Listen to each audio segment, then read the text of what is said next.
जय भीम। जय भारत, जय संविधान, जय मंडल, जय जोहार।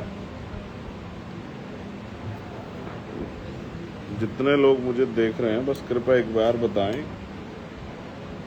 क्या आपको मेरी आवाज़ सही तरह आ पा रही है?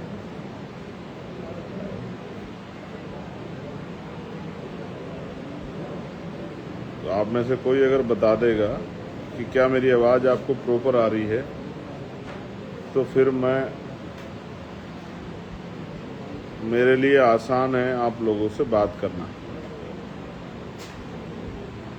कोई एक साथी कमेंट में लिख के बता दे कि क्या मेरी आवाज़ इनको प्रॉपर आ रही है या नहीं आ रही।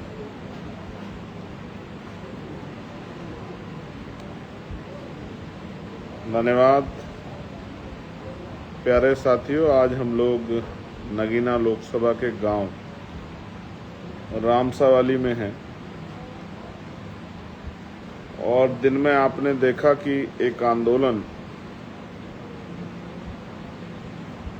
जो गुलदार के हमले के खिलाफ बिजनौर जिला मुख्यालय पर हुआ, और हम लोगों ने पहले ये बताया था, तय किया था कि भाई सिर्फ आंदोलन दिन में नहीं चलेगा, रात में भी होगा। पूरे दिन हम लोग आंदोलन में वहां रहे। और अब जो है, जिस गांव में गुलदार द्वारा हत्या की गई थी, एक 9 साल के बच्चे की, उसी गांव में आज हमारा डेरा ये पड़ा हुआ है। हम और हमारी टीम आज उसी गांव में है। शर्त ये थी कि क्या तो अधिकारी कर्मचारी ठोस कार्रवाई करें और लोगों को ये जो नुकसान उनके जान माल पे बन रहा है, इससे निजात दिलाएं।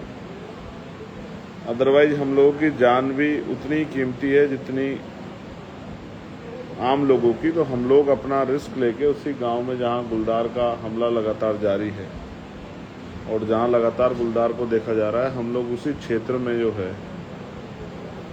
रुकेंगे, पहुंचने का काम करेंगे और लोगों की आवाज़ उठाने का काम करेंगे। सम्मानित साथियों, ये एक बहुत महत्वपूर्ण विषय है और ये नॉन पॉलिटिकल विषय है। पिछले लंबे समय से 2023 में भी आंदोलन मैंने किया था, उसके बाद प्रशासन ने इस पर सख्ती दिखाते हुए कार्रवाई की थी और कई लोगों की जान बचाने में हम लोग कामयाब हुए थे। लेकिन पिछले 15 दिन में 3 से 4 लोगों की जान फिर गई, जिनमें 2 छोटे बच्चे हैं। गुलदार उनके लिए सबसे जो आसान, जो शिकार है, वो उससे कमजोर जो व्यक्ति होगा वो होगा। उसमें बड़े पैमाने पे महिलाएं और छोटे बच्चे उसके शिकार बनते हैं। जिला बिजनौर में पिछले 2-3 सालों के अंदर लगभग 100 से ज़्यादा लोग घायल हुए गंभीर रूप से और 35 से ज़्यादा लोगों की जान गई। लोग की संख्या बढ़ती रही, 1, 2, 4, 10, 15, 20, 25, 30, 35, लेकिन सरकार और प्रशासन ने सुध नहीं ली। उन्होंने इस बात पर बिल्कुल ध्यान नहीं दिया। इसलिए कई बार मैंने प्रयास किया। मैं केंद्रीय वन एवं पर्यावरण मंत्री जो हैं उनसे मिला। उन्होंने मुझसे कहा कि मैं आपके क्षेत्र का दौरा करूंगा। मैंने पार्लियामेंट में इस विषय को उठाया, पत्राचार किए, तमाम चीज़ें हुई और सारी चीज़ें कागजों पे रही। ज़मीन पे बहुत कुछ नहीं मिला, तो इसलिए ज़मीन पे उतरना पड़ा कि ये मुद्दा प्रदेश स्तरीय और राष्ट्रीय मुद्दा बने और इस पे काम हो और लोगों की समस्या का समाधान हो। आज मैं जिस गांव में आया, यहाँ लोग डर के साए में हैं, तकलीफ में हैं। माँओं बहनों से मिला, उन्होंने कहा कि किसी तरह से इसको पकड़वाइए जो हमारी जान की रक्षा हो सके। लोग खेतों में नहीं जा रहे हैं, लोग और तमाम तरह के जो अपने कार्य हैं उनसे डरे हुए हैं, सहमे हुए हैं, क्योंकि गांव में आके वो उस बच्चे को उठा ले गया।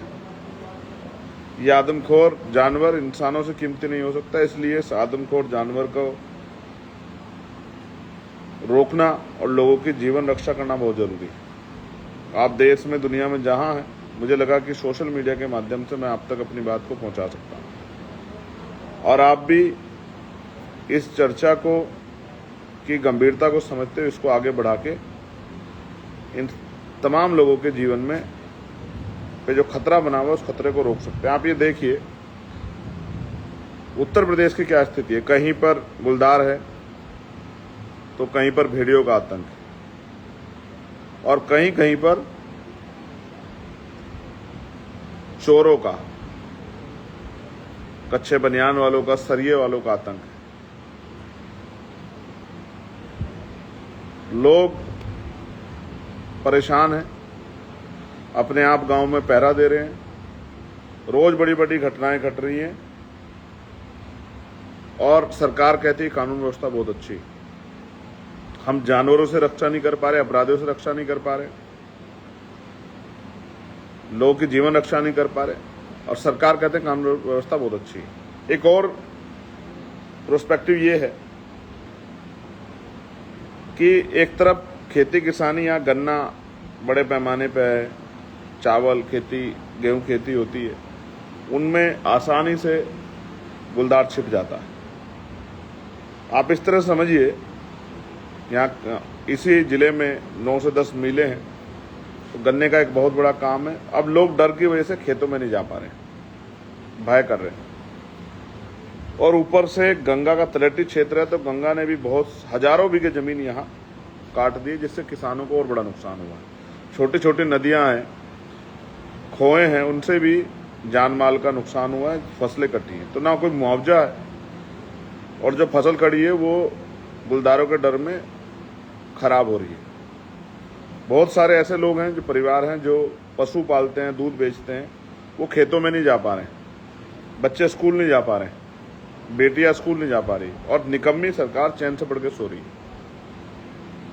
इसलिए आज ये आंदोलन करना पड़ा, और अब यहाँ सुबह फिर जो है जंगल में मार्च होगा अधिकारियों के साथ, और वो गुलदार कैसे पकड़ा जाए इसके लिए तमाम यत्न किए जाएंगे। मैं आपके माध्यम से, अगर मेरी बात सरकार तक पहुंच रही हो, लखनऊ में बैठे, बड़ी बड़ी कुर्सियों बैठे हमारे विद्वान सम्मानीय अधिकारियों से पहुंचे, तो उनसे मेरा आग्रह है कि वो इसका संज्ञान लें, और हमारे केंद्रीय मंत्री जी तक भी अगर मेरी आवाज पहुंचे तो उनसे मेरा आग्रह है कि वो इसका संज्ञान लें, उस पर काम करें, और लोगों को इस डर के साए से, गुलदार के आतंक के साए से, और प्लस सरकार के आतंक के साए से बचाने का काम करें।